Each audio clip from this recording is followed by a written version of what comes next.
बिस्मिल्लाहिर्रहमानिर्रहीम, अस्सलाम वालेकुम। मैं हूं गुलफाम चौधरी। आप देख रहे हैं मेरा फेसबुक पेज और यूट्यूब चैनल।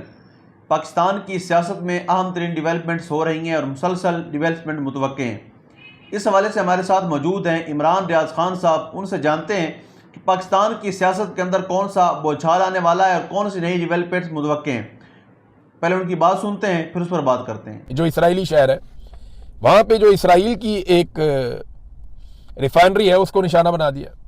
अब ये रिफाइनरी भी 2 लाख बैरल रोज़ाना इनकी पैदावार है। वहाँ पे उन्होंने निशाना बनाया, वहाँ से भी धुएं के बादल और आग उठ रही है। लेकिन देखिए, इसराइल बड़ा जदीद मुल्क है, उसने बड़ा ज़बरदस्त निज़ाम बनाया हुआ है।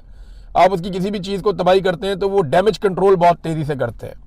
अब ईरान में इतने खौफनाक हमले हो रहे हैं कि डैमेज कंट्रोल तो दूर की बात है, उनकी स्ट्रेटजी सिर्फ अटैक की है कि बस हमला करते जाओ और किसी भी तरह करके दुश्मन को अंगेज रखो हमलों के ज़रिए से, तो वो हमलों के ज़रिए से कंट्रोल करते हैं। अच्छा, एक चीज़ मैं आपको इसमें और बताता हूँ। ये अरब ममालिक ने ना कोई डाटा शेयरिंग की है अमेरिका के साथ। इनकी अपनी इंटेलिजेंस रिपोर्टें भी हैं अरब ममालिक की। तो अमेरिकन को वो वक्तन फ़वक्तन, क्योंकि उनकी अलाई है, उनके इत्तेहादी हैं, तो उनके साथ शेयर करते हैं चीज़ें।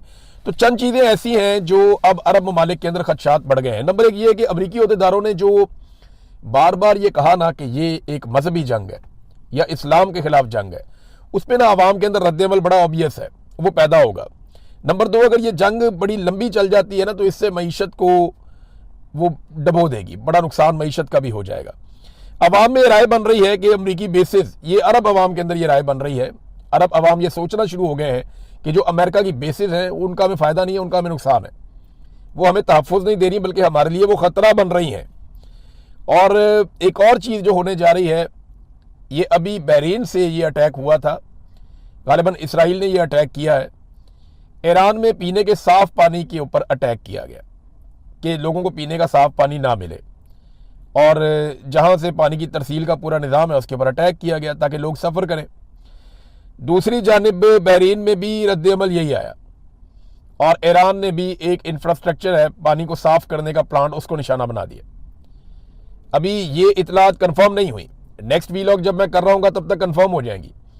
लेकिन देखें, अगर ईरान पीने के साफ़ पानी का जो निज़ाम है उसी को छेड़ देता है गल्फ़ कंट्रीज़ में, तो किसी तेल के कुएं को छेड़ने की ज़रूरत नहीं है।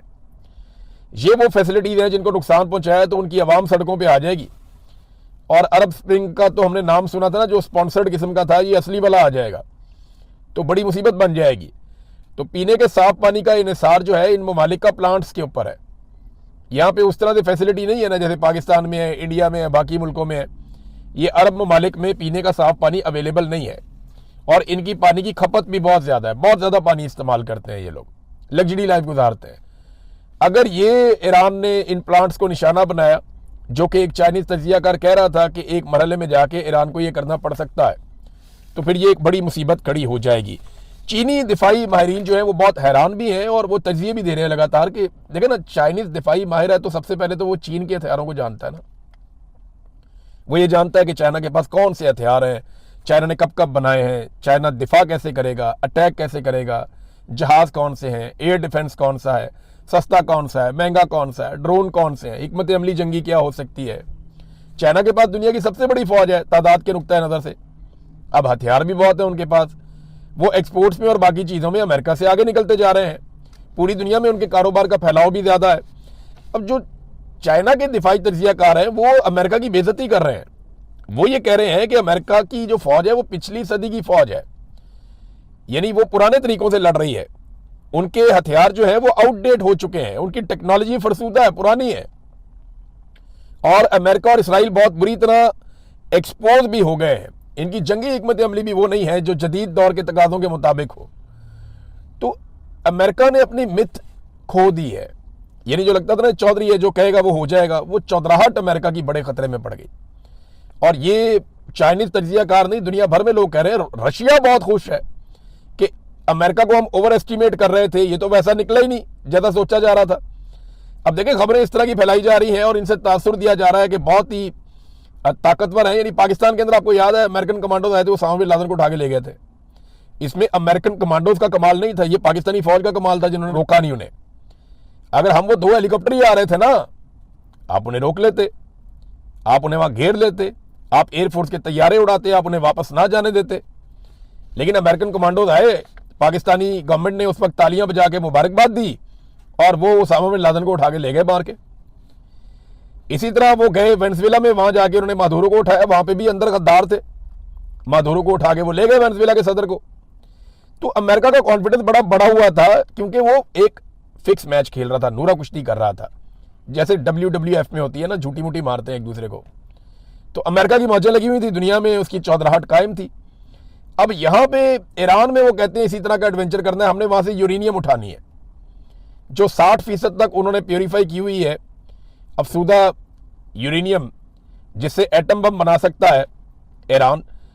उसकी मिकदार है 450 kg लगभग। वो अमेरिकन मरीन्स जाएंगे जी, और वो जाके वहां से स्पेशल फोर्सेस वो उठा लेंगी। अब इस किस्म के मामलात पे गौर किया जा रहा है, ये पॉसिबल है क्या? मुझे बड़ा शक है सलाहियतों के ऊपर कि ईरान के अंदर जाके इस किस्म की हरकत करके वापस निकल जाए अमेरिकन फौजी। ये ज़रा थोड़ा मुश्किल लगता है, मुश्किल लगता है। नाज़रीन, एक और खबर है कि डोनाल्ड ट्रंप, जो बच्चियों का कत्लेआम हुआ है ईरान में, मेनाब में, स्कूल के अंदर 168 बच्चियां शहीद हो गई, 60 के करीब बच्चियां अस्पतालों में हैं, कई की हालत तशवीशनाक है, कई पूरी ज़िंदगी के लिए माजूर हो जाएंगी। ये वाकया ऐसा है जिसने पूरी दुनिया को हिला कर रख दिया। डोनाल्ड ट्रंप इस वाकये से भाग गया। डोनाल्ड ट्रंप से जब सहाफ़ी ने सवाल पूछा तो उसने कहा, जी हमने तो ये किया ही नहीं, ये तो ईरान ने किया जो मैंने देखा है, उसके हथियार ठीक नहीं है, वो गलत जगह जाकर निशाना लगा लेते हैं।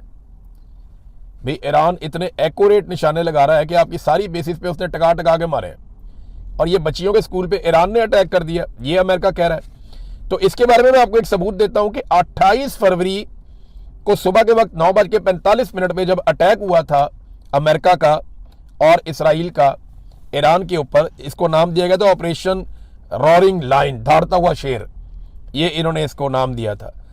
इसमें शहादतें हो गई थी बच्चियों की भी, खमनाई के ऊपर भी अटैक किया गया था। अब ये जो अटैक किया गया था उसके बाद ईरान ने जवाब दिया था, यानी बच्चियों की शहादतें पहले हो चुकी थी, खबर आ चुकी थी। शुरू में जो खबर आई थी ना उसमें यह था कि 5 या 6 बच्चियां शहीद हो गई हैं, फिर खबर आई थी कि नहीं वो 20 के करीब है, फिर वो बढ़ते बढ़ते पता चला कि ये तो 100 से ज़ायद है, और फिर पूरी दुनिया का दिल दहल गया जब पता चला कि 168 बच्चियां जो हैं वो शहीद हो गई हैं, 168 उनको इकट्ठा दफनाया गया।